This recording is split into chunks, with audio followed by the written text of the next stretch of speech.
Let me scoot over a little bit. Morning, folks. Um, Today I wanted to go through um, NHL 21, and the main reason I wanted to do this is because I'm a football fan. I prefer playing football. I like hockey. I understand hockey. I enjoy hockey, but it's not my first sport. I got into this sport in 1994. I got into football pretty much since I was born. So um, hockey's kind of a second love for me, but I wanted to show some things because EA Sports in general talks a lot about using technology and ideas from other games under their umbrella to basically help innovate games under their umbrella. And I wanted to take the time to take NHL 21 and its franchise mode and talk about some things that would help Madden in the future that I feel like as far as their connected franchise mode. Now, I realize that NHL's franchise mode is completely offline, so there is that aspect you have to consider versus an online mode. So what I'm going to talk about are things that could be implemented in an online environment for multiple users that would perhaps create some engagement and some enjoyment about going into the game itself and playing in franchise mode. So this is one of my franchises I started. This is an expansion franchise I did, the Seattle Kraken, which is the 32nd team in the league. It was just starting out, and the reason I wanted to pull this one up is because I'm already set up pretty much for what I want to showcase today, at least in this franchise, most of what I want to showcase. The first thing I want to showcase is the coaching staff. Now, I know there are some folks that aren't a fan of the coaching system as a whole. They feel like it's pretty much kind of a one and done type of thing. I do understand that point of view, but I'd like to point out some things that NHL does that I think, would be interesting from an online franchise perspective.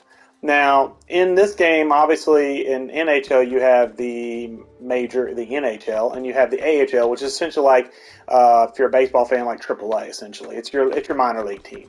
So you have full coaching staff of your NHL squad, which is head coach, the associate, the assistant, and then the goalie coach. Each guy has its own overall rating, and each guy has something that he does very well, and I'm going to bring up my head coach, Martin Mayer. I realize my camera's covering up his name a little bit, but his name doesn't really matter because these are all pre-generated coaches. These are not real NHL coaches. The first things I want to point out is the experience as a whole. The way that coaching experience is done in Madden is outdated and archaic and honestly not very fun.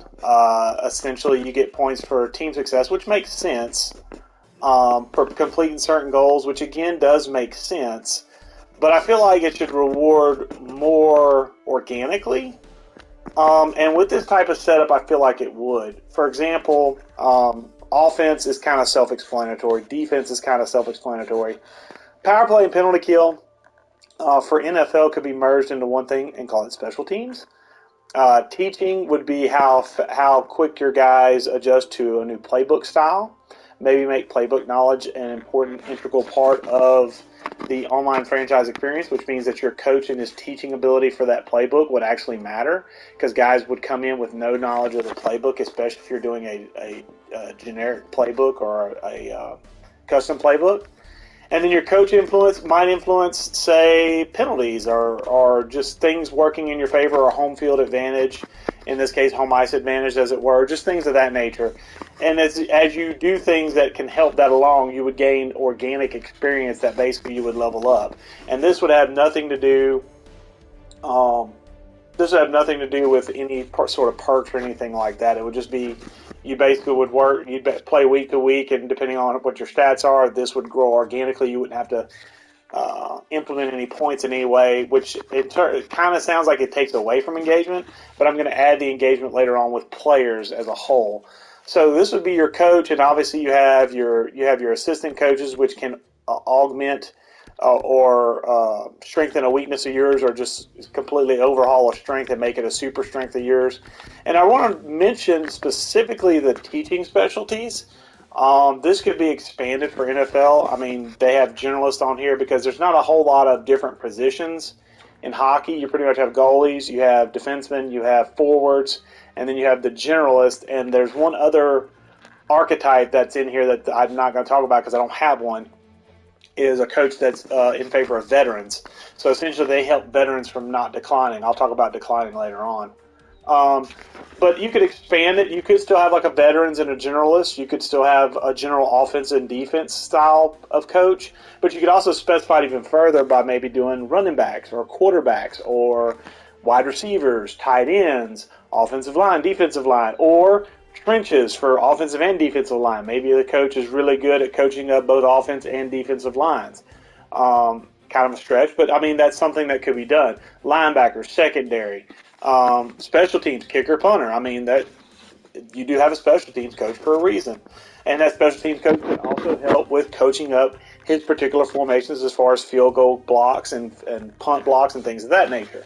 So all that could be implemented in Madden and make it in such a way that it's engaging to try and figure out who the best coach is. But then the next pushback would be, well, how do I stop guys from just hiring the best coaches and then the best players in my league get better and better because their coaches are better and better? Well, the way you stop that is with a staffing salary, which is the bottom right-hand corner.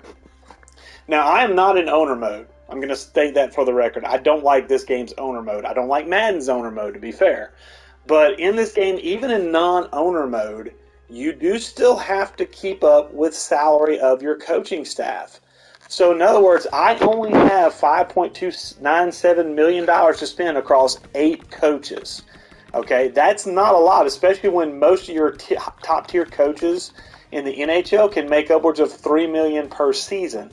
So you start to see where these overalls and these higher-level coaches come at an increased cost. Yeah, you got the best coach available, but especially if you're competing with other owners for said coach, you're going to be overpaying for that coach, and you're going to have to go weaker in other areas like offensive coordinator, defensive coordinator, special teams coach, so on and so forth. So you can't go full on get the best at every single position. And another nice thing is these guys can, at least in an offline standpoint, can reject you for things like your team's not good enough, your team size, your city size isn't good enough. There are lots of little factors that go into hiring a coach, which I'd love to see both in Madden and NHL is great.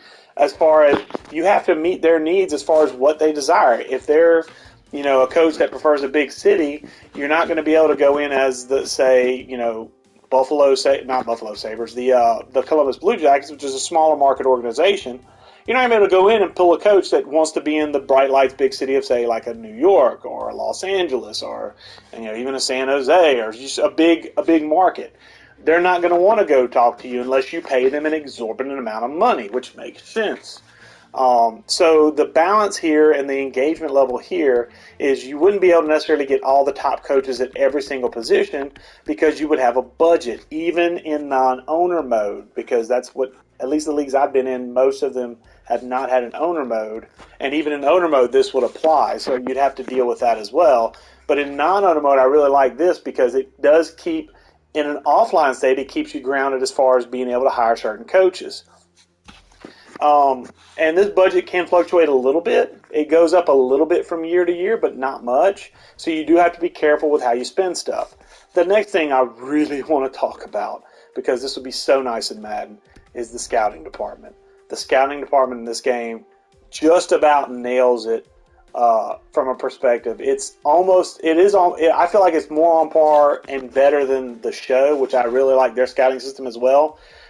But I want to show this off a little bit. I can have 20 scouts. Now, these scouts are not only for amateurs, so for the draft, but also pro scouts, because I do have to scout my opponents as far as knowing what type of players they have and what type of fits their players may be for me. I'll show that off when I get to the player side of it. But essentially, I keep pro scouts and I keep amateur scouts. Now, these amateur scouts, if you're not familiar with the different leagues, that's okay. But just bear in mind that all these guys have a certain region that they specialize in, or regions they specialize in. For example, I'll bring up my best scout, Denisov. He is currently in Russia. he sounds Russian, and got an A+ for the region. But I want to show this off. The scout overall is an A-, and they're currently scouting some players. They have 51 days left. Now, this can be set up for automatic. I'm choosing to do it manually to kind of keep engagement up. So I'm going to scroll down here, region familiarity. This is something I would love to see in Madden with a scouting department, is have scouts that are really good at certain areas and really weak in other areas. For example, this Diana Denisov, I'm sorry, I called her a male, it's a female. Russia and the rest of the world, she has an A+ in. So if I put her to scouting in Russia and in the rest of the world, which is generally not Europe and not North America, she has an A+ for that as well. So she can basically find players in those areas really well, and she scouts really well, and her scouting is very accurate. If I were to move her to, say, to the Nordic region and the Liga up there in the top right, or middle right, I should say, you'll see Liga has an A. So she's not as good at Liga in the Nordic side, but she can scout a little bit because the Liga side is really close to Russia, so that kind of makes sense. She also is good at Extraliga in the European region. If you look down at the bottom near Russia, it's an A as well. But if I were to put her work, say, in USA, in the eastern coast of the United States, she has a D-. So while she's still a really good scout, that area is foreign to her, so she wouldn't be near as good at finding prospects or researching those prospects as she would be in her home region. This is something I would love to see in that. Also, tons of ratings for different types of abilities. If you look here, you've got skater, shooting, senses, puck skill, physical, defense, and skating. And then you got goalie reflexes, athletics, puck control. You have character assessment because these guys do have different personalities that kind of have to gel a little bit. It's not as strong of a point of emphasis as you might think, but it's still a nice little tidbit to see whenever you're scouting guys, to see that they're very loyal, or they'll jump at the first sign of better money. Team strength, so basically it scouts to your team's strengths and weaknesses. Scout efficiency, which is essentially how good they are at getting the prospect's information as quickly as possible. And then discovering new prospects, because in the course of researching current prospects, they can find new creative players to add to the mix, and then research those people or research those guys and get them into the league and potentially get you some sleepers, which is something that's huge for Madden. Let me get up on my phone real quick and get into YouTube. Hey, Mookie. My cat's right here. So, my channel. Let me hop on here in case somebody comes on. Let me turn down my phone. There we go. Okay. So I'm going to leave that right there. But I want to show that off because this would be something that would be huge for engagement from a standpoint of you could have now. This is a breakdown based on NHL, and I realize there's only really two types of players, skaters and goalies, and in NFL there's a lot of different positions. But you could tailor it to a different type of thing. You could tailor it to, offensive line, just kind of generic offensive line, generic defensive line, edge rushers, which I know Madden's looking to do, linebackers, secondary to make it just free safety and/or cornerbacks, skill positions, so halfbacks and wide receivers could be dumped together, and tight end even, and then quarterbacks. So you could streamline it down a little bit and keep this type of detail for each position. So you could get guys that are really good at scouting, say, quarterbacks, or really good at, say, scouting skill position players, or somebody that's kind of good at everything but not really good at any one particular thing, because I'll show you off some of our weaker scouts that are in strong regions, like, for example, what's this? Ahmad Beck. This is a dude now. You can see his scout grade is a C. He's not as good as the scout I showed you earlier. He's got some B's, some C minuses, and things like that. But in his region where he's good, he gets bonuses. That's huge. So even with a weaker scout, the bonuses you have for familiarity with an area can help boost it to where even the lower tier scouts can be on par to a certain extent with some of your higher end scouts. For example, Ahmad Beck is an A+ in the WHL. Let's see what Denisov is. Denisov was an E in the WHL, which is worse than D. So Denisov coming over and scouting the WHL, even with all her capabilities, may not be as good at scouting players in the WHL as the guy who's a C, because she doesn't know the region. That makes so much sense. Your scouts have to have capabilities to know the area so they know who to look for. This makes sense. This is something that could easily be put into Madden. And just like with scouting, you can go slightly over budget. But the thing is, with these scouts, you're not paying a ton for these scouts, and you can go over budget with scouts. So if I were to use it in Madden, I would say draw a line somewhere as far as keeping the budget. I know with coaches you cannot go over budget. It will not let you. But with scouts it does to a certain extent. But you can't go too far over the budget on the franchise. In owner mode, you cannot go over that budget. You have to stay within budget. So that's something that Madden could implement if they did a robust scouting system upgrade like this, would be to basically put a budget and stick to it. You can't go above it. So again, that prevents your top tier guys, your top tier owners, the guys that are already good on the sticks, from getting the best scouts and basically furthering the gap between the top halves and the bottom end have-nots. And I speak as someone who's a bottom end have-not. Trust me, okay? I've been there. I've done that. I played for a decade, and I've never been better. I've never been better than below average, okay? So I understand the pain of dealing with top-tier owners and then lower-tier owners, and being one of those lower-tier owners myself. So this type of scouting system would help immensely. And you can even break it down in amateur and pro, because when I load up the second franchise I'm going to show you, I'll show you another thing what I like to put into Madden that's kind of there now, but expand it more, and then those pro scouts will really, really earn their paycheck. But I'll talk about that when I get to there. Okay, so I'm going to back out of scouts, because that pretty much covers what I wanted to show with scouts, but now I want to show the draft class, because that's the one thing I love about Madden is drafting. But the one thing I hate about Madden is that everybody kind of gets, especially if they're sharing information, they get to knowing who the top prospects are from 1 to 6, so there's no such thing as a sleeper. There really is no such thing as a sleeper, because essentially, you know, once you get the idea of who the top prospects are, who the elite players are, you pretty much see those guys drafted no matter what their initial draft position was. You'll see them drafted wherever to get them before the next guy does. And so by the end of maybe round 2, all your stud prospects, even if they were considered sleepers in the draft, are gone, and you're pretty much picking normal development players. That's not fun. The draft is supposed to be a fun, exciting experience. You're supposed to see guys, you know, I hate to bring him up, but like Tom Brady, pick up in the 6th round and just become a super stud. Those are the kind of players you like to see. Not saying Tom Brady was a stud coming out of college, but he's still here. He's won a ton of Super Bowls. So what I want to show here is there's a fog of war element here, which I'm going to go more in depth on later on with the second franchise. But as you can see, I've just started. So this is a brand new scout board. Excuse me. And the stars represent players that I'm speculated to take at my current draft position. They're picking me to pick, it looks like, in the top 10, which kind of makes sense. I'm an expansion team. I'm probably going to lose a lot.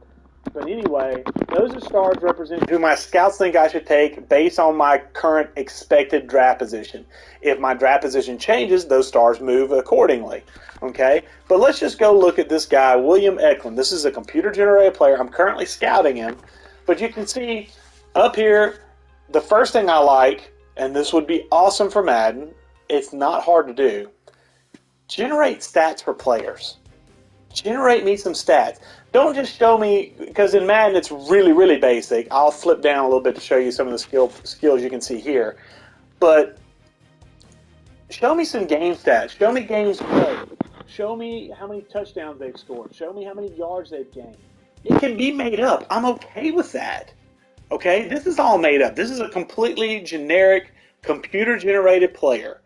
This is going to be completely made up stats. They've played a game. They haven't done anything in the game. They logged 17 minutes out of 60 on ice time. Now, as the season progresses, I'm going to see some different things. So I can come in this board here and look and go, okay, the SHL, the strength of competition is A+. So that would be the equivalent of, say, in college football, the SEC, Pac-10, Pac-12, almost said Pac-10, Pac-12, you know, those bigger conferences, a Power 5 conference, that's the equivalent of what this guy's playing in. And so far, obviously, he hasn't done anything, but maybe he does something. Maybe it's a breakout year. And suddenly this guy becomes a, hey, against the best competition, this guy lit it up. I should take him. And you can base it on stats. Then the next page, you see Scout Rank. Scout Rank can adjust, and you see the binoculars. I'll talk about that a little more in the second franchise. But scouting binoculars basically show how accurate the scouting information is. So, for example, that Scout Rank is currently locked in. He is the 10th best player in this draft, according to the Scout right now. That can change based upon how he plays, and that can change upon other extenuating circumstances I haven't scouted yet. Okay, this player style is right now we're pretty sure he's a two-way forward. That's what TWF stands for. That's the type of position that is, which I'll talk about that more when I get to my player side here just a little bit. But that's just a player archetype, which is something I would like to see in Madden. I know they kind of try to do it with the scheme stuff, but I'll talk about it more in depth whenever I get to players. But this shows you a basic little setup. So even if I don't scout a player all that well, I can hop in here, look at stats, because these stats are always accurate. So even if I don't scout this player at all, I will still have that stat information. So I can come in here and look at those stats and go, okay, this is a player I might consider taking.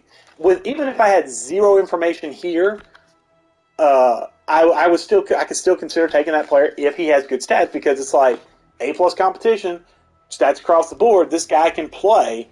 Let's bring him in, even if he's a little bit green, and then we'll throw him in the minor leagues and let him work his way up. So here, strengths and weaknesses. This is something I would love to see in Madden as well, because Madden is sorely lacking in kind of differentiating players other than with just a couple of base attributes. So stuff like, and by the way, you can see that this stuff is not 100% accurate, so it's not locked in that these are going to be 100% correct.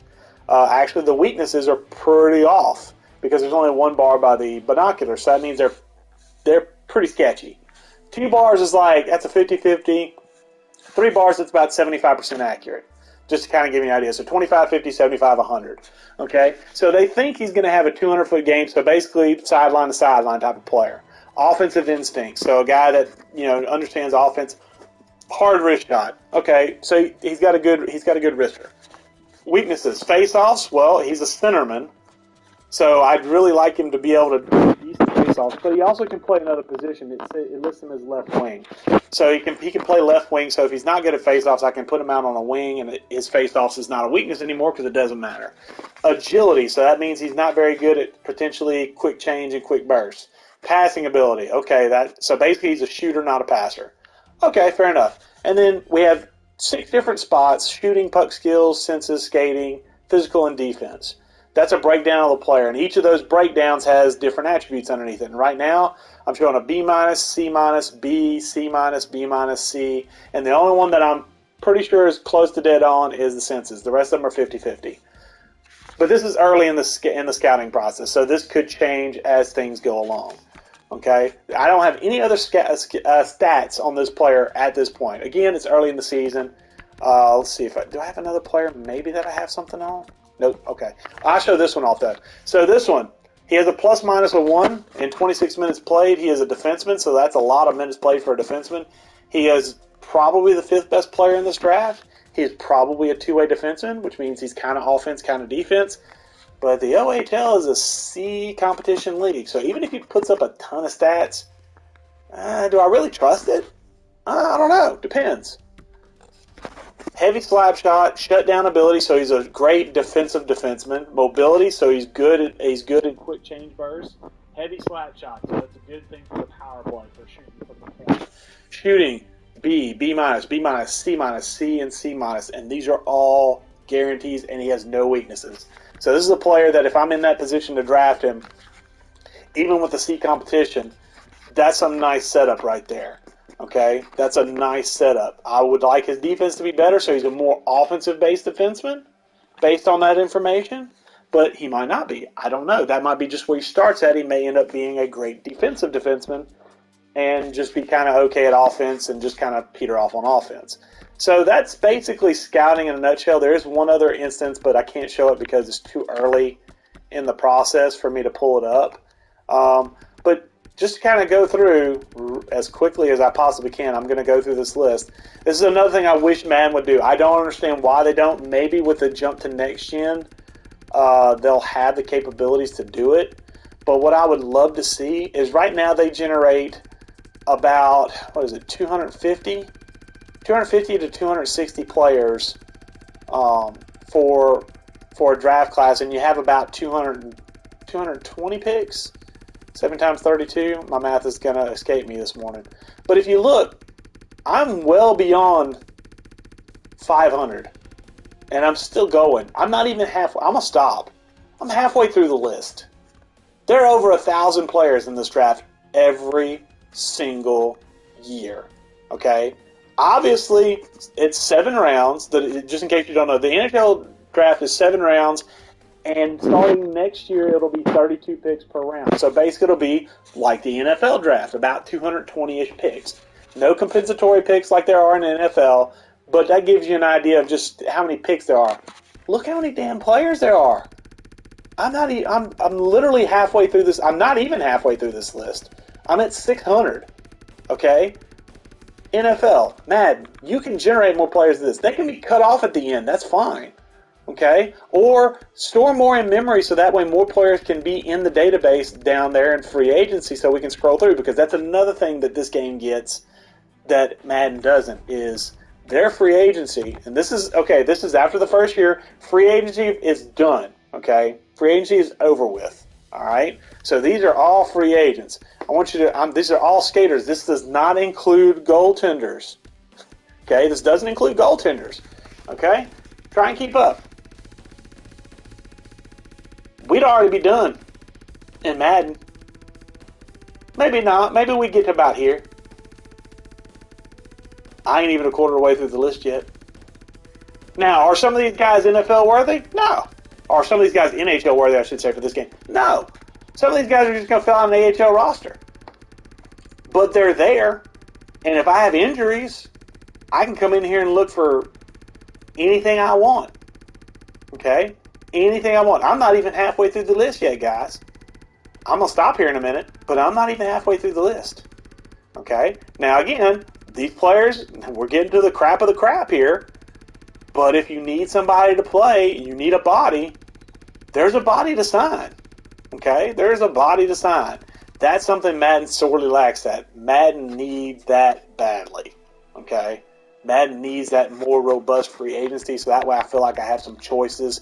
Maybe I get lucky, and down here at the bottom is a 20-year-old guy that has a good potential, which I'll talk about here in a second, and I could just pick him up, and nobody saw him because nobody bothered to try and look at the bottom of the list for him. Okay? But you can organize this by age, by player type, which I'll talk about in a second, by role, talk about that in a second, by overall. That's pretty self-explanatory. Okay, but you can organize it by cost. So if you're, at the salary cap, hey, I need to look for a bargain basement player to bring in. Boom, here you go. Might not be the best player you think they'll be, but here's what you got at the price range you're looking at. Okay, that's great. And then right here at my screen, I can see at the bottom, you see salary cap, you see my cap space. It's all nice and compact. It's not in the way in any way, shape, or form. I can see all my pertinent information about my franchise based upon what I'm looking at right now is right there. Okay? But that leads me to the next point that I think Madden could do with. And that leads me to the contract side of life. Here we go. Okay? So, this is my roster. These are the skaters. Goalies are back here. So, there's your goalies. Okay? But let's go into my top player according to this. Mike Hoffman. He's a 85 overall. Okay? The things I want to bring up here is role and potential. Okay? Now, Madden sort of does potential. I say sort of because it technically does affect their overall rating, but they have 4 different variables. They have X Factor, Superstar, which is the ones with the super unbalanced abilities. You have Superstar, which has some decent abilities, but nothing that's super overpowered except for certain ones. Then you have Star, which is basically just an enhanced development rate, but not anything else special. And you have Normal, which is essentially your bare bones players. You're basically your guys that are scraping the bottom of the starting level barrel, and probably your backups. Star level and up are typically the guys that are going to be starting if you have the capabilities to get those guys. Okay, that's 4. Okay, in NHL, there is, for the forwards, okay, that's important to note, for the forwards, there are the following. Franchise level, which is basically, a franchise level defenseman. elite, which is not quite franchise, but still top of the league. Basically, franchise would be like your top 3 or 4 defensemen in the entire NHL. Elite would be like those 5 to say 12-ish, maybe, just the top 12, top 14 defensemen in the entire league. Okay? Then you have top 4 defensemen. These are guys that basically can play in the first or second defensive pairing out of 3 and be perfectly good there. Capable starters, maybe have some weaknesses, but capable starters in their own right, capable players. You have top 6. Oh, shoot, I jumped to defensemen. My bad. My bad. Forwards, franchise, elite. Then you have top 6, which essentially is your top 2 lines in your league, or top 2 lines on your hockey team. Top 9, you're in one of the top 3 lines. Bottom 6, which means you're on the bottom 2 lines typically, which is typically your bruiser types, or guys that are on the downswing of their career. And then you have AHL top 6. AHL top 9, AHL bottom 6. Okay, so basically these are guys that will never see the top end. And then in between those, you have depth forwards. Well, actually, that's not potential. That's not potential. Okay, but you have those potentials. So franchise, elite, top 6, top 9, bottom 6. That's 5 already. Okay, and then I'm not even jumping into to AHL top 6, AHL top 9, AHL bottom 6. That's another 3. Okay, AHL fourth line forward is technically 1. That's another one. So that's 9. That's 9 different ones. Now I realize some of these wouldn't carry over to Madden because in NFL there's no minor leagues. But here's the thing. You could tailor it towards the NFL, this type of potential system, and make it work. You could have franchise, which would be like your X Factor superstar players. Have it very top 25 players, maybe top 50 players in the league, because there is a lot more players in the NFL than in the NHL. But top 50 tops as far as franchise. Then you have your elite players. That might be the 51 to 100, maybe 125, roughly. Just roughly. Okay, and that can be spread across all positions. Okay, then you would have, instead of top 6 for forwards, you would have just maybe like a starter. A guy who's basically a top-end starter. One sec.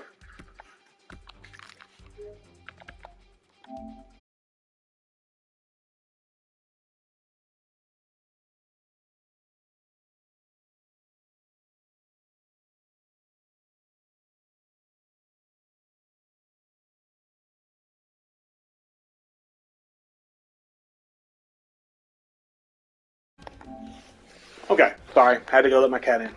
My indoor-outdoor cat. Okay, so where was I? Okay, so starter. So essentially a guy that, basically depending on his position, is a quality level starter at the spot. So you could have this across every position. So quarterback, running back, fullback, wide receiver, tight end. All those could have starter potential. Okay. And by the way, all these potentials affect the overalls and how high they can go. Okay, this differentiates your players without having to do cheesy abilities, without having to do any of these other systems that would help differentiate players, but also can make them overpowered to a point where it's not fun to play against these players. I understand what EA was trying to do with abilities and superstar, X Factor stuff. I understand what they were trying to do. But it doesn't work. It only works. It works in a MUT setting. Okay, I'm not a fan of Ultimate Team, but I will say in an Ultimate Team setting, those abilities work. In an arcade-ish, blur the line between simulation and arcade style gameplay, that is Ultimate Team. That is what Ultimate Team is. That works. It doesn't work in a simulation-only environment like franchise.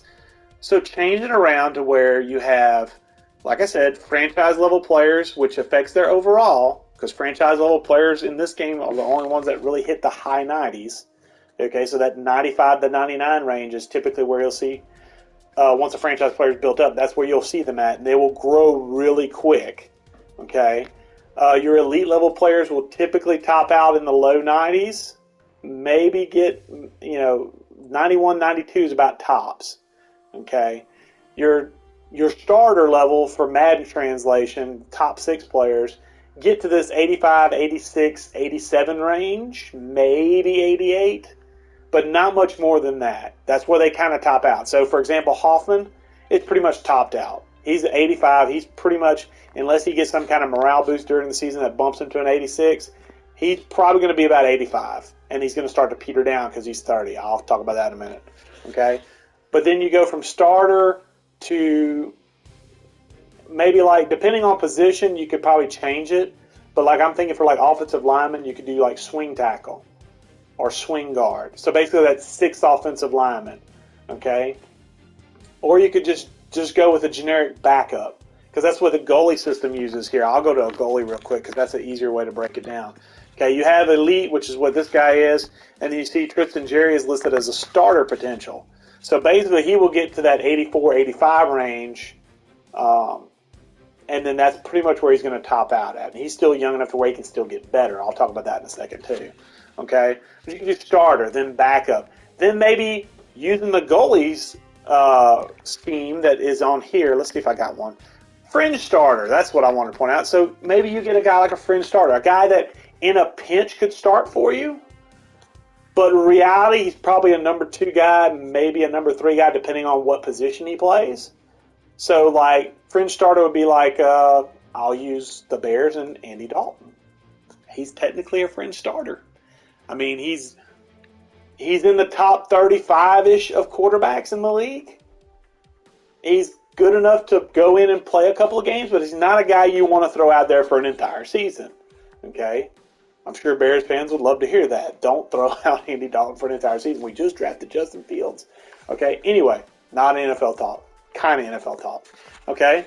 But you have this fringe starter. And then after goalies with fringe starter, you have AHL starter, which is the minor leagues. So after fringe starter, you could strictly go, actually after fringe starter is backup. Okay? So you could actually you could use the goalie tier system for every position, honestly.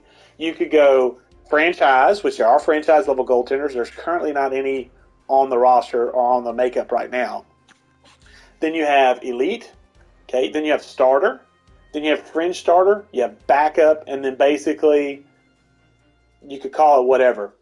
You know, not fringe starter, but fringe backup maybe. If you want to be polite to the NFL players, fringe backup or something. You know, fringe roster spot. You can make it whatever. But essentially you set those potential ratings, and those potential ratings basically affect how high their overall can get.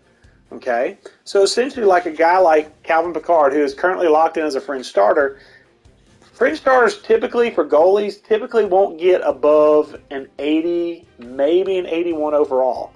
That's right at the level of high-quality backup goaltender in this game, okay, which is talking about roles, which I'll show you in a minute, okay? So that's as high as he'll ever get. So you know when you get a guy that's a fringe starter in Madden, you know this guy is going to get just high enough to where he'll be tantalizing for a couple of games, but not a guy you can depend on. So this would be a guy like, if this is a fringe starter quarterback, this would be a really good guy to have as your number 2 quarterback, because this is a guy that has good enough attributes to win you some games if your stud starter goes down, but not a guy you want to throw out there week in and week out as the number 1 guy. Okay, not as the true number 1 with no good number 2 behind him. Okay, if that makes sense. So that's the system you could use. And then the other thing I would love Madden to implement, which I'm going to show off here, is roles. Roles would play such a huge part in both morale system, which technically Madden has, and also in free agency as far as attitudes towards signing with teams. Because here's the deal. Free agency in Madden is bupkis. It's terrible. Okay, it needs a complete overhaul. It's not going to get one by Madden 22. I know that. But maybe for Madden 23. Okay, start thinking about implementing these roles. Because again, EA, this is under your umbrella. This is not a game that's not a 2K game from 15 years ago that people love to pick on you about. Okay, this is a game under your umbrella made by a smaller development team. Go talk to them and ask them how they did it. It's not hard. I don't think it is. Okay, go talk to them. Find out how they did it. Okay, role, minor starting goaltender. Okay. So minor starting goaltender, that's what he wants to be. That's what he's good with being. He doesn't want to be in the NHL. Okay, he doesn't have to be in the NHL. He can be just in the minors, chilling. If he gets a play in the NHL every once in a while, he'll be ecstatic. He's good where he is, and that's where he is right now. Is in the AHL. He's in the minors. Okay, go to my boy Tristan Jerry here, 83 overall. He's listed as a backup goaltender. Perfect, because he is the backup. Okay, he's the number 2 guy behind Frederick Anderson, who is an elite level goaltender. That means this guy should be playing at an elite level. If he doesn't, his morale suffers. If I didn't pay him like an elite goaltender, he would not have signed with me. Okay, this is the guy I picked up, in free agency. Okay, and this is another thing: reflexes, puck control, athletic. See all those nice little attributes underneath each one. Let me go back to a forward real quick just to show that off. Okay, puck skills, defense, senses, skating, shooting, physical. Keep that in mind for just a minute, and look at all the different attributes that make up that particular skill set. Okay. Now I'm going to go to the draft real quick. Ooh, if I don't skip around for it. All right, I'm going to go pull up let me pull up somebody who's scouted. Shooting, puck skills, senses, skating, physical, defense. Each one of those letters attributes to that star ratings that were above each of the ones on the actual players I currently have. So essentially, if you add up all his attributes for shooting, it's going to add up to about a B. So it's probably about a 4-star rating. Okay, maybe a 3.5 star. Okay, so you can kind of figure out, based on that letter grade, you can figure out just about what those particular attributes, so let's think about shooting. Remember shooting. Okay, we're going to go in, we're going to go to our contracts, we're going to look up shooting on a player. So Mike Hoffman, bring up his shooting. Okay, shooting's on the top right. So slap shot accuracy, slap shot power, wrist shot accuracy, wrist shot power. Okay, so basically that kid that we just looked at has a B in those ratings. So he's probably going to be in the mid to high 70s on average for those 4 attributes, because that'll put you at about 3.5 stars, about that. So, and typically your slap shot and your power ratings are higher than your accuracy. So I say 75 on average. He could have, say, maybe an 85 to a 90 on the power side of his shots, but like a 70 or 65 on the accuracy to make it equate to an average of 75. Okay, you see how that works? So with that in mind, you can look and you could see how scouting can work in this setup of, you could still make it, because in Madden it's just you scout the top 3 attributes. They're boring as all get out. Okay? But if you can make it to where as your scout progresses, they basically unlock a little bit of everything and give you a nice little snapshot, and then you throw in information that you gain from the combine, which could be another screen similar to that stat screen that shows up for anybody you've scouted. Because obviously if you scouted that player, you would be watching them in the combine. Okay? You'll get a list of those attributes, and depending on your scout skills, maybe they're not 100% accurate. Okay, maybe they're a little bit off. Not much, but a little bit off.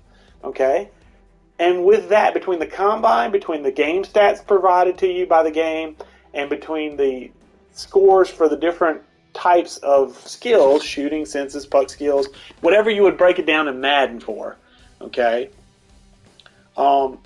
between those, you essentially get an idea of the players getting, and then you can also scout their potential, so you can see, will they be a starter in the future? Maybe they're not starter material yet, but maybe they'll grow to be a starter. Maybe they'll grow to be, a franchise-level player. Okay? And you could spread that out, because that's another thing I like about this draft. With 1,200 prospects, you literally can't scout everybody. Okay? That's another great thing about this versus the Madden series. You can't scout everybody. You just can't. So there will be some players that you may just have to go, I hope they're good, pick them, because they're at the area that you're picking. Like they're around the range, and you don't have any more sleepers in your prospect pool. You're just kind of hoping and praying. Okay, which is what you do in real life. Which is what the draft is in real life. Those 5th, 6th, and 7th round picks, yeah, they're researched a little bit, but they're not researched to the level of your 1st, 2nd, and 3rd rounders. I mean, those guys get run through the ringer. Okay, but like your 4th or 7th. That's where you find those guys like Tom Brady's, the Richard Shermans, the studs of the NFL. You find those guys in those rounds because they just work for it. And you can find those guys with 1,200 picks. You can find guys like that in every spot of the draft in the NFL versus the NHL. So that's another thing. NFL, Madden, add more draft picks. Add more support for holding those draft picks in the database so we can go looking for these players. Okay? And another type of potential you could have, practice squad player. Maybe a guy's just good enough just to make a practice squad, and a guy that you keep around just enough to where you like his capabilities and you want to be able to plug him in if a mass amount of injuries come up. You want to be able to plug a practice squad player in that you know will fit your system. That would be perfect. A practice squad player could be like the minor league setup. Okay, that would be great. And that's the way you do it. And the roles, not only do they function as far as, for setting up your player types, setting up where they slot at, but it also affects free agency as well, because if a guy feels like he's a starting level quarterback, I'll use quarterback because it's the easiest one to pull. If a guy feels like he's a starting level quarterback and you pay him and tell him he's going to be the backup, and somebody else comes around and says, hey, I'll pay you a little bit more and I'll make you the starter, or even if they pay the same and they say, hey, you're going to be the starter here, that guy's going to probably lean towards the team that wants to start him because that's what he wants to do. That's what he feels like he should be doing. Like, for example, Mike Hoffman thinks he's a first-line forward.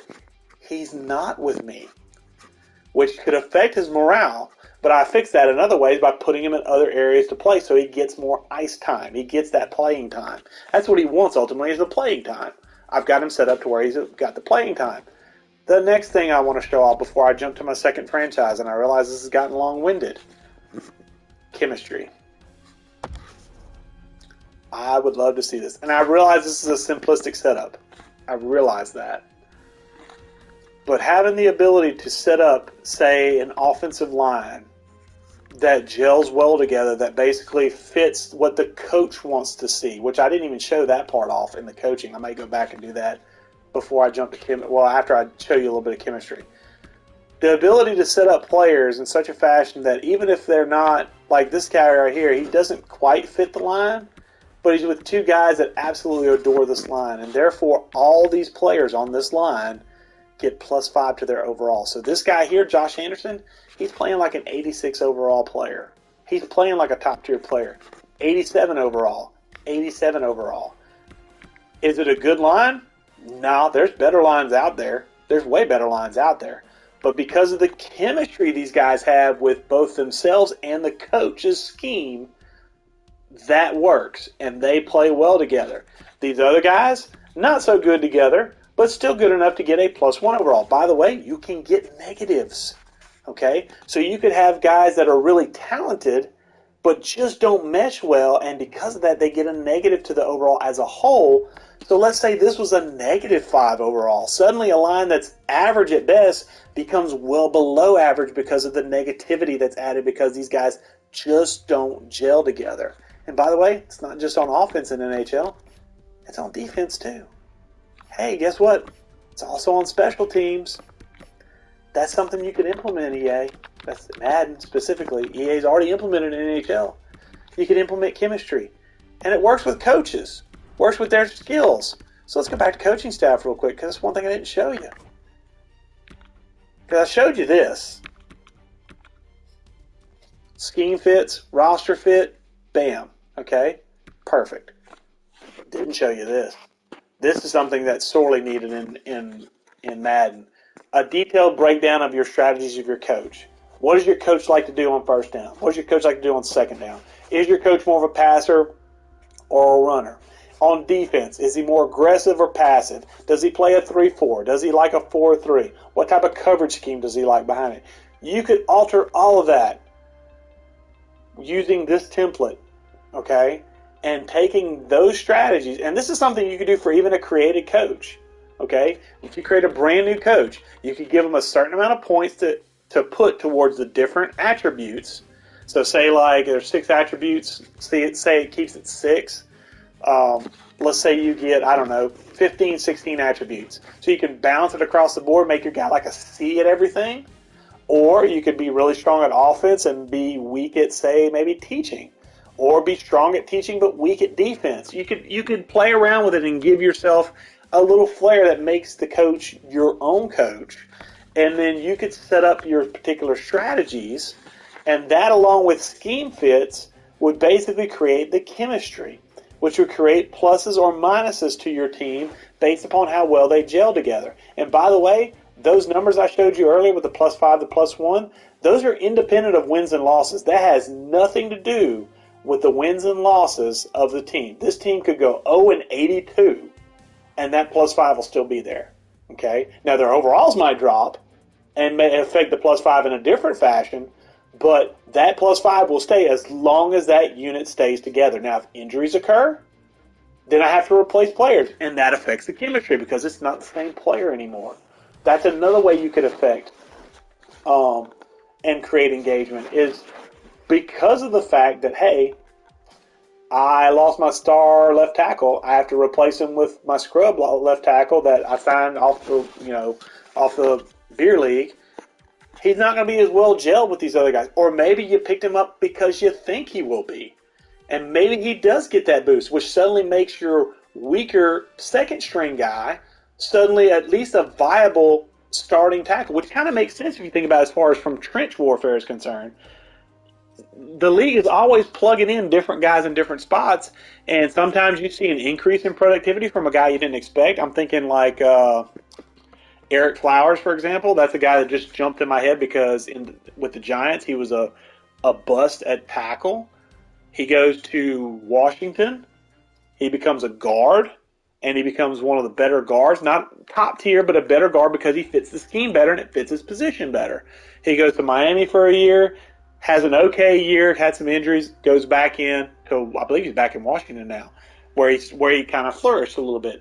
But just that thought process of being able to take a guy who's been a bust elsewhere, and because he fits your scheme better or fits your chemistry line better, suddenly he can kind of have a resurgence. That creates engagement. Because it's like, I want to find the guy that everybody else thinks can't do it, but I know he can do it in my system because I know, looking at the numbers and looking at his skill set, I know he can do it in my system. And picking that guy up and watching him flourish. Maybe he doesn't become like an all-pro, but just taking a guy who maybe has practice squad potential and basically plugging him in and having him play at like a fringe starter level potential or backup level potential even, that would be, there you go. You're doing team building. And that's what Madden's supposed to be about in CFM, is team building. Okay? And that could help. Coaching, this team strategies that you could set yourself, plus scheme fits could equal chemistry. I don't think it would be that hard to do. It'd just be a matter of taking this template and converting it over for NFL usage. That would be the biggest thing. And I think it's something that if you sat down and thought about it and plotted it out, it could be done. Okay? Now, that does it for this franchise as far as showing off everything there is to show off. There's one thing left I want to show off, though, which is partly starting a new franchise. But the main thing is the Fog of War, which is the last thing I'm adding that would add so much to Madden. And this is going to be the one that's probably going to be the most polarizing. Okay, I don't think it's going to be vision cone levels of polarizing. It might be. If you know what the vision cone is, God bless you. If you don't know what it is, thank goodness. But I'm going to take over the Ottawa Senators. It doesn't really matter. But this is the first thing I want to show. Anytime you start a new franchise, you can realign your divisions. Now, this may be like, okay, what's the big deal with this? Well, here's the thing. In Madden, you typically have 3 or 4 or 5 super users. Good users. Really good users. Okay? You can take and put them all in one division. Say you have 4 owners that are always in the playoffs, always in those conference championship games, and you're like, you know what? Next Madden is going to be different. When you start your franchise up, you take all the teams that those guys are using, and you put them all in one division. You say, guess what? May the best person win. Good luck. You're going to need it. Now suddenly the rest of the league, you open up some parity because the rest of the league now has a chance with those guys being in one division, and now those guys have to play their A-plus game at least 6 weeks out of the year because they know they're getting 6 games in their division against the toughest competition they will ever face. They're basically playing 6 playoff games a year, plus what they play on the outside. So just being able to realign divisions along skill lines would be huge. I understand the NFL may put a poo-poo to that, but the fact that the NHL can do it, I don't understand why the NFL wouldn't give it a green light as well. I mean, I'm not altering teams, I'm simply altering conferences and divisions in this case. So, like, if I wanted to move the Ottawa Senators and swap them with the Rangers, I could do that. Okay, I'm not going to, but I could do that. So, like I said, if you have 3, 4, 5, 6 super users, good quality users, take and put 3 in each division, and unfortunately, somebody's going to be a doormat in those types of divisions, but at the very least, you make it to where now all those good users are having to claw and scratch just like everybody else is to get into the playoffs. And that creates engagement too, because now it's not going to be a cakewalk to get into the playoffs because I know my division is littered with people like, well, me. Okay? So, I now, if I'm that top tier user, now I know I got to bring my A game and I got to be on point and I got to pay attention to everything I do, because it's that much more important now. And that brings engagement from that standpoint. So just being able to realign conferences would be huge, and divisions would be huge. And it doesn't even have to be a big thing. Like I said, it could just be one swap. So say you just want to put, a buddy of yours wants to play in the same division as you. Okay, cool. We'll swap. Boom. There we go. Done. Me and the Islanders are buddies. Hey, we'll play together. That's cool. So you could do that as well. But I'd more like it for basically kind of creating parity by pushing those super users to one division where they have to literally king of the mountain style. I think that would create a lot of engagement and a lot of interest and intrigue every year with those super users being able to play against each other. So I'm going to turn off owner mode. I'm going to turn on fog of war, turn off edit lines. I'm going to turn on head coach edits lines. Yeah, I'll turn that on. Okay. Do I want to? I'm just going to jump in. I just want basic defaults because this is really just, I don't care about this franchise. I just want to show off the Fog of War. The Fog of War aspect is what makes it really intriguing.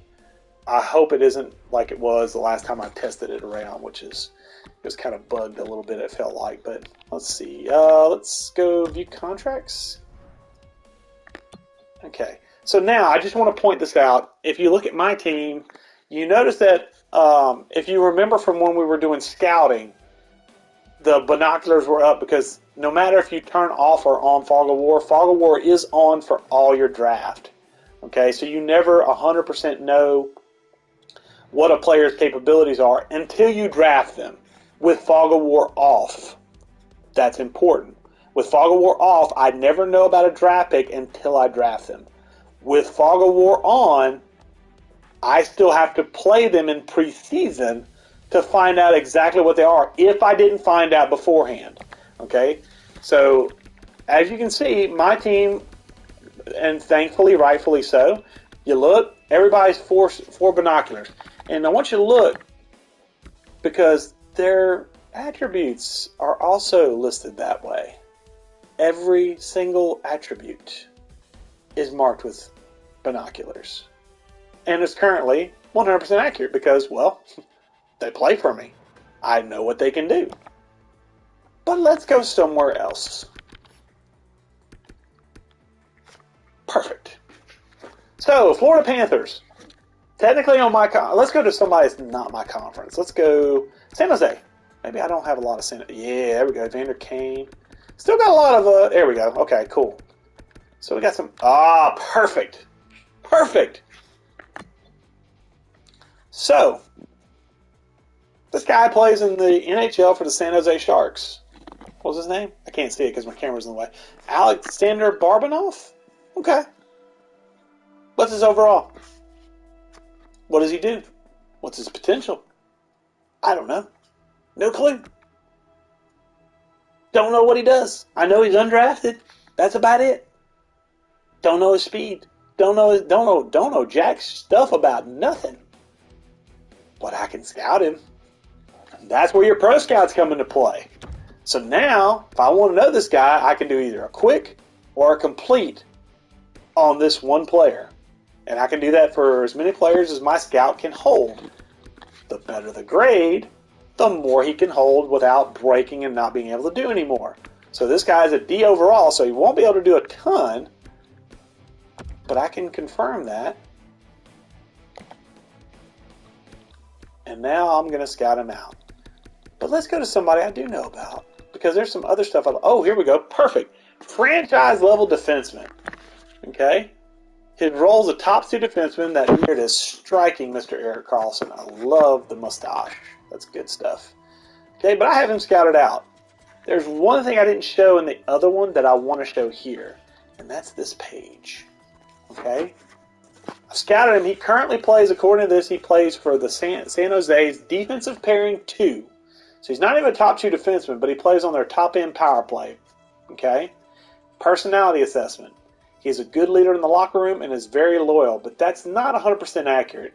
The thing that's important is the bottom, though, for me, and the thing I love. Pro scout assessment. Where does he fit based on my coach's scheme? So if I pick a guy like Erik Karlsson, I know for a fact that he will go perfectly in my first defensive pairing and can play all the penalty kill lines, but note he's not a power play guy because he doesn't fit my coach's power play scheme. He fits his penalty kill scheme. So, he's an offensive defenseman. He's better at shooting the puck than he is at playing defense. So would I really want to spend all that money and all that draft capital and trade capital to get a guy who basically would be nerfed because he wouldn't be on the power play? Not for $11.5 million, I wouldn't. Because that's his contract, $11.5 for 7 years. No, I'm good. I'm good. I don't need an offensive defenseman that kills penalties. I need an offensive defenseman that puts pucks in the net. That would be a good thing. Okay? So I wouldn't probably trade for this guy, but if you notice, yeah, I knew this. He's a former Ottawa Senator. Yeah, we traded him to the Sharks. Well, the Senators traded him to the Sharks. But you can look and you can see I have to scout all these attributes. So, like, if there's a player that I'm looking to trade for, okay, is Evander Kane truly a top 6 forward? I'm pretty sure he is, but maybe he's not. I don't know 100%. I know he likes to be a second-line forward, and I know he's 85 overall, and I know most of his all his attributes are locked in, so I know that, and I know he's a power forward. I know he's archetype. So good. I know all that. I know, basically, think of the player type as like the scheme fit in Madden. Okay? So boom, I know all this. He'd be a third-line forward for me and play on power play and penalty kill. I don't know if I want that on my team. Especially if I'm spending $7 million a year over 5 years. Do I want a third line? Because I play 4 lines. Do I want him on my third line, which is typically the third best line in my game? Do I want to put him on the third line and then power play and penalty kill and hope he's happy with time? Because if he's not happy with time, he's going to throw a fit. His overall will start to go down because his morale will go down. And when his morale goes down, the team morale might go down. And the team morale affects overalls. So now you introduce some interesting dynamics that is just behind an AI version of Evander Kane. And you make me think about it. Do I really want the guy that could become a cancer in the locker room without actually saying he's a cancer in the locker room? That's the way you create engagement, because now I have to think about that. Do I want that? Would I submit a trade to the Sharks owner for Kane for something of mine? Would I be willing to give up something valuable because they're going to want something decent in return for a guy that's an 85 overall? Do I want to give that up for a guy who's basically going to be third string? I mean, he'll still play because that's the way hockey works. But, I mean, that'd be the equivalent of trading for, I don't know, Taysom Hill in New Orleans, a gimmicky player, kind of plays every once in a while, might play a little quarterback, plays a little wide receiver, plays a little tight end, might do something for you. Does he do enough? Especially if he wanted to be, say, a starting quarterback, and you didn't start him at quarterback. Might get a little unhappy. Just saying. That's the things you can work into this. Okay, and like I said, there are players that you will be completely unsure on. And you can be wrong on this, even if it's 75% right. Like, for example, I know for a fact, because I've played this game enough as far as this roster, Dylan Gambrell is not elite. He's top 6. So if I picked him up thinking, oh, I got me a new elite player, get him, scout him. Oh crap, he's top 6. Crap, I gave up the draft picks for an elite level player, and he's top 6. I overpaid for him. Happens in real life. Just saying. And then the last thing is, which I would like to see in Madden, a more open representation of it. Because in Madden, when you do a trade, Madden, add more than 3 pieces to a trade. It's BS that you can't do more than 3 things in a trade. That's been that way for a decade plus. Fix it. NHL can do 5. Okay, I'm not saying that's the gangbuster, but at least they can do 5. Okay, do more than 3. All right. Anyway, so let's say I want to trade with Anaheim. Let me see if they got a player who I don't know their overall. And you can see even the trade values are potentially off. And some of them might be unknown. So now it's like, okay, I'm going to trade for this guy.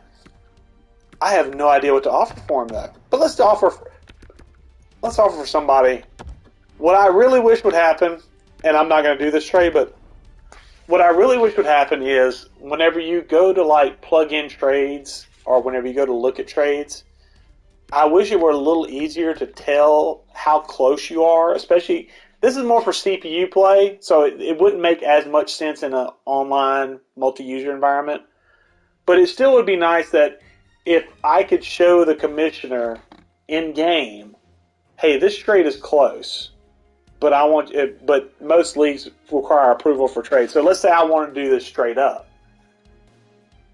Take a snapshot of this, take a screenshot of it, send it to the commissioners, the trade committee, whatever does your trade approvals, if you have that. Send that to them and be like, look at the screen. It looks close. Do we need to add anything else? Or is this something that you feel like is overpowered for one side or the other? Okay? And then boom, I can look at this right now and go, okay, that looks pretty close, but it looks like Ottawa's giving up too much. Just a little bit. So I would say Anaheim might need to sweeten the deal by, I don't know, adding a draft pick or something. So let's just, okay, that looks a little closer. I would approve that trade if I was a commissioner. I mean, just if that's what the players wanted to do. You know, there are some, depending on your rules for your league, that there might be some things in there. But just to be able to like screenshot this and send that and basically be like, this is what the game says. Okay, does the trade committee approve it? And if the trade committee says, yeah, that looks good, then send it in game. Boom, done. The fact that Madden really doesn't show that, and so you have to do this convoluted process of saying, this is their overall. Like, there's no easy way to tell. Like, right here, this is at the trade screen.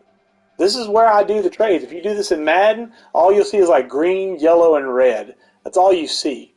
But like here, it's an actual trade bar. So I can actually look at that at a glance and go, if I was wanting to do that deal, I would do that deal. And that would be a fair deal for both sides because, first off, they want to give up those players. That's what the red signifies. I want to give up that player, or they want that player. That's what the green signifies.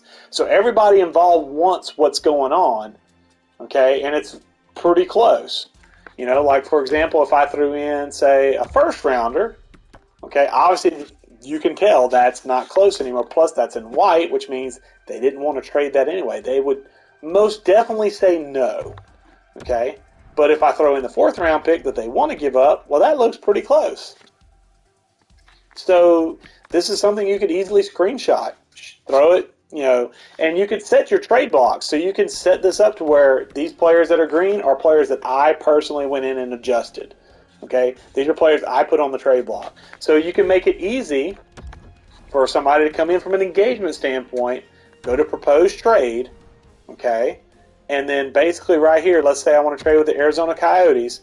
Boom, I can actually flip skaters, match, and block. Everybody that they want to trade is right there. they could do this in Madden. It would not be difficult to do. Obviously, goalies are a different thing, but you could easily make, offensive players match and block, defensive players match and block, special teams match and block. I mean, you could make it separated, and then essentially, just pick a guy out. Boom, I'll take Jomerson, and then what do you want? Okay? And this is based upon what the computer thinks they need. So you can actually set, like, computer, that you want, quarterbacks under the age of 25 with better than 90 throw power. And that would basically weight that towards those types of players. So, I mean, you could set up your trade block any way you want as far as what you get and what you're giving. So you could add that in. That would create more engagement because you'd have to go in there and you have to adjust that stuff. And by the way, the scouting, all the scouting that I'm doing, it technically can be set to auto. If I were running a league, though, I would make it manual. I would make people come in every week and work for it. If you want to get the best players in the draft, if you want to know everything about the players in this game, you're going to have to scout them. And if you want to scout them, you're going to have to get on. You're going to have to get on the game, even on a bye week. Get on, get in there. You go through the weekend, do your scouting, do your practices and everything like that, and that drives you toward the game. It drives you into the franchise, and then you might look around at some articles that might be posted. I don't know. You might just go look around and see scores and things of that nature. Okay? But that creates engagement. That scouting system alone, with the pro fog of war and the draft fog of war element, having a robust scouting system like that, that's fairly easy to it's fairly easy to do. It's not complicated, and it's really kind of hands off. For the most part, you pretty much just tell your scouts, hey, I want to scout this, and this. In fact, I'll show you real quick. Boom. I want to scout this guy. Triangle, scout player. Okay? I pick a guy or a girl, okay? And I pick what type of report I want. Boom. Scouted. Okay? And I can scout as many players as that grade will allow me to put on that person. I might be able to stack 20 or 30 players on one person. It's going to take them longer to get the report in, but I can stack that up to a certain level depending on the grade they have overall, depending on how much capacity they have to take on people. And that varies depending on how good the scout is. So you can make it work, and it would work well for Madden because you could essentially do, scouts in the Southeast, scouts in the Midwest, scouts in the Northeast, scouts in the... You could break it down by smaller regions in the States and even Canada and Mexico and then rest of the world, and that would be your regions, and then maybe shrink the scouting pool from, say, 20 to maybe like 10 to 15 that you divide between pro scouting, where you scout the divisions and scout potential opponents, and scouting amateurs. So you have to make a choice. Okay, do I want to scout more amateurs and sacrifice some pro scouting to know what's in the league right now versus getting a heads up on the next draft class and maybe getting a sleeper or something. So that's another way to increase engagement, because you have to decide on a whim, am I going to focus on amateurs or am I going to focus on pros? Am I going to try and balance it and be a little bit okay at both of them, or do I really going to go all in because I really want to get a great draft class to come in and basically turn this team around in maybe a year or two? That's the kind of things you can do with scouting, a good, robust scouting system that is player-driven, which means that basically you turn the automatic capabilities off and you make sure that every week those guys have to come in, they have to tell their scouts what to look for, have to change on the fly. Is it going to be aggravating for some users that just want to come in, play a game, and leave? Yeah. But guess what? If you want a truly engaged 32-person league, this is the type of things that can help make that happen, because this will drive engagement for whether you're 1-15 or you're 15-1. If you really want those top-tier prospects, or you really want to try and fleece a person on the other side as far as a trade deal, or you want to just find out who the free agency class might be and maybe get a leg up on knowing what attributes they have that fit your scheme, you're going to have to scout. And scouting can really, really make it be a differentiator between the teams that are okay and push them to that good to great. The good to great owners push them to that elite level status, the elite to the stratosphere, and even those lower tier owners push them in that area where they're now a threat and make it to where any given Sunday, anybody can beat anybody because I've done the scouting, I've done the coaching, I've done the work as far as getting the players together, as far as chemistry goes.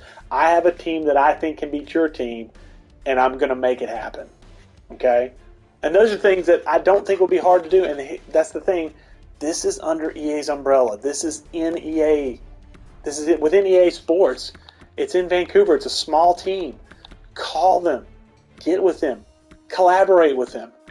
Ask them what they're doing. Ask them how they do it. Take some of their code and try and implement it and change it for your own. It shouldn't be that difficult of a process, especially if it's underneath your umbrella of coding already. If we're all supposed to be, if EA Sports is supposed to be this big collaborative effort and help every other game succeed, why can we not take some of these concepts, translate them to Madden for franchise mode, and make a true, immersive, engaging experience? Okay. That's all I got. I mean, that was my crux. It's been a long one. I'm sorry. Hopefully guys will watch this and take a look-see at it and take some, leave some comments. If you watch this, kind of tell me what I could have covered better, what you'd like me to maybe go back over if you want me to. Some things that I'm way off base on. I mean, because I'm just one man, I'm just one opinion, but I'm kind of curious if somebody has any comments. Please drop them. I'll go through and read them, and I will definitely respond to them with another video or something of that nature. But until then, y'all take it easy.